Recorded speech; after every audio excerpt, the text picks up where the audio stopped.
Fala pessoal, tudo bem? Tudo na paz? Sejam bem-vindos mais uma vez ao nosso canal aqui do YouTube, canal de linguagens do Prof. Dani Marques. E enquanto eu vou abrindo aqui para você o nosso material, vamos seguir falando aí de análise sintática, né, pessoal? Tá? Deixa eu só ajeitar aqui um pouquinho. Aí, achei que fica melhor. Estamos ainda falando de análise sintática, estamos falando do sujeito, já vimos sujeito simples, sujeito composto. Vou seguir aqui trazendo dicas para vocês de análise sintática. É claro que eu faço aquele pedido para que eu siga trazendo. Ó, eu quero 5 likezinhos, dá 5 likes, compartilha com seus amigos, aqueles que querem like, até a cachorrada aqui também tá adorando falar de sujeito, de análise sintática. Eu vou trazendo toda semana videozinhos novos aqui para vocês, tá, gente? Vamos falar bastante de análise sintática, você vai ter um curso completo de análise sintática aqui no YouTube, mas você tem que me ajudar, eu te ajudo, você me ajuda, tá bom? Então vamos lá, sem mais delongas, deixa eu só pegar aqui, e de novo, tá, pessoal, se você está procurando aí um curso completo de língua portuguesa, mais de 40 horas de aulas de língua portuguesa aí para concursos, vestibulares e Enem, tá? Por favor, chama o Prof. Dani aí, tá? No link que aparece na descrição deste vídeo, tá? Falando nisso, né, produção, vamos lá. Eu acho legal eu falando com a produção, né? Tá, vamos pegar aqui o nosso quadro. Vamos pegar o nosso quadro, deixar aqui o nosso quadro em branco, para que eu possa trabalhar aí com vocês.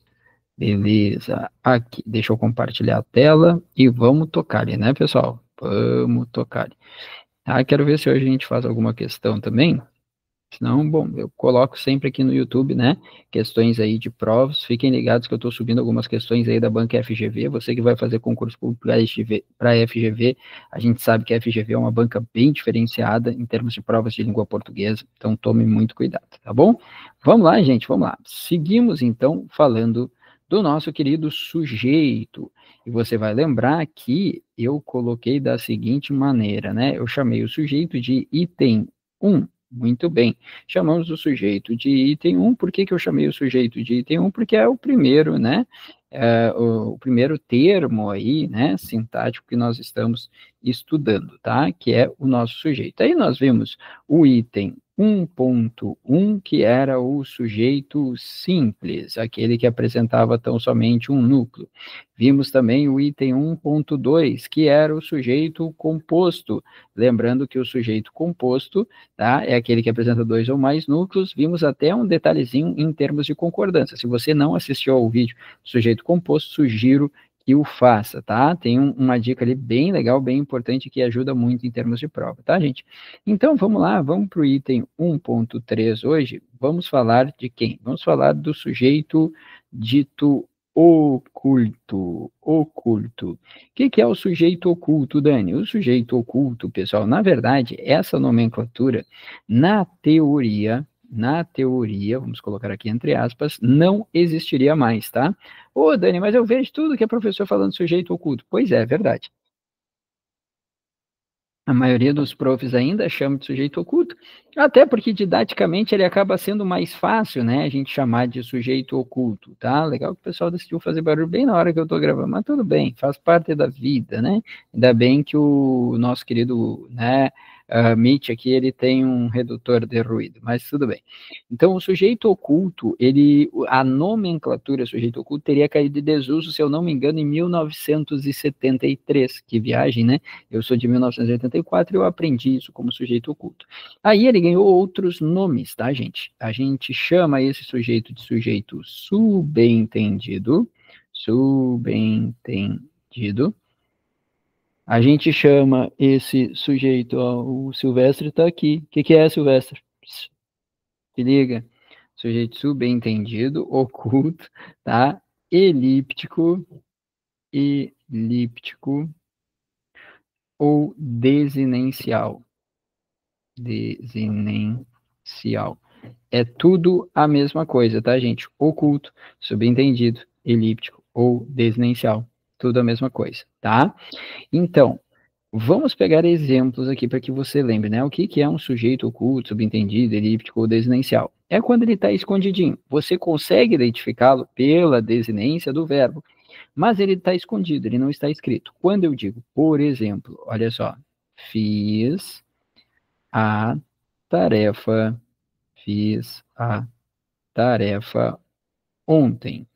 Fiz a tarefa ontem. Quando eu digo fiz a tarefa ontem, pessoal, se eu perguntasse, vamos lá, você já sabe muito bem, porque nós trabalhamos isso em outros momentos, né? Como é que eu descubro o sujeito de uma oração? Faço a perguntinha, quem é que mais o verbo, certo? Então, se eu perguntasse quem é que fez a tarefa, qual seria a resposta? Eu. Por mais que não esteja escrito, você consegue identificar que o sujeito é o eu. Pelo quê? Pela desinência do verbo. Por isso que a gente chama o sujeito oculto também de desinencial, porque a gente consegue identificá-lo em função da desinência do verbo. Tá? A gente chama ele de subentendido, porque fica subentendido o eu a partir da desinência do verbo, por isso que nós também o chamamos de subentendido.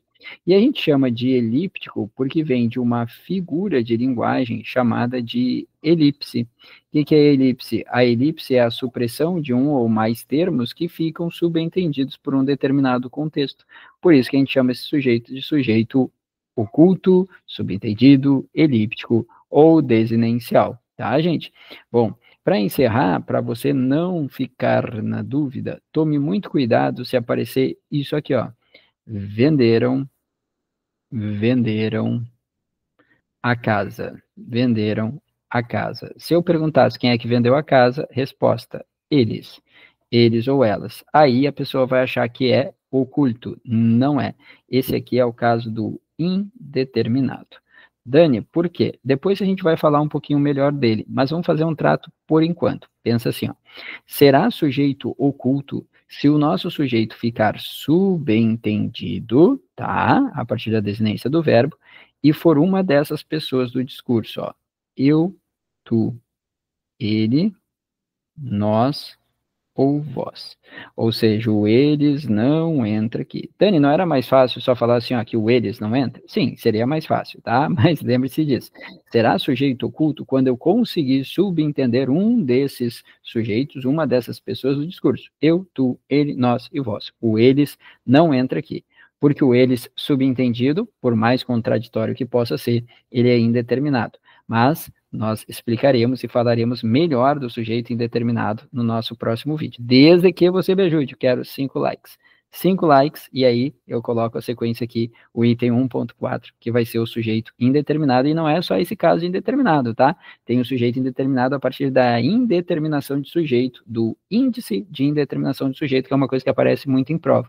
Então, sugiro que você dê o like, que você compartilhe, peça para os seus amigos dar like, 5 likezinho, eu trago na sequência o item 1.4 para você, tá bom? Grande abraço. Se você quer questões de prova, dá uma olhada nas playlists aqui, o prof coloca muita questão, semanalmente tem coisa nova aqui, tá? Ontem eu já coloquei uma questão que eu não me lembro qual era a banca, mas eu acho que era La Salle, é verdade, La Salle, ontem eu coloquei La Salle, hoje vai entrar aqui também uma questão da banca FGV, então fica ligado aqui no canal, tá bom? Grande abraço, fica com Deus, te espero na próxima aula, até lá, tchau, tchau.